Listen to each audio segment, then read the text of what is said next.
We got another eBay package. If you get the shipping label, we also gotta be very careful.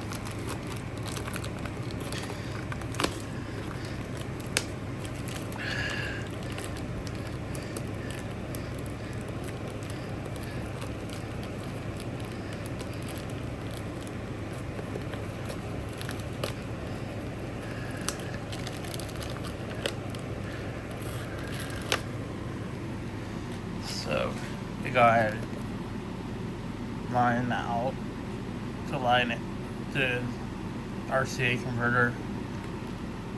I needed this for my QSC amp over there. I haven't like directly hooked it up to my receiver and it could possibly damage it, so I got this. So you should be able to use the line levels.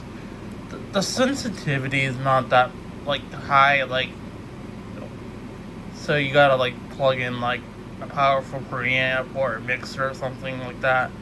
You just can't use like a CD player or a phone to connect it to the amp because it won't be as near as loud. You'll never be able to get it to clipping.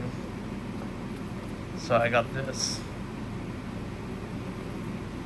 Yeah, you will always need like a mixer, a preamp, or something like this with your amplifier. So I hope you enjoyed this video. Thank you for watching.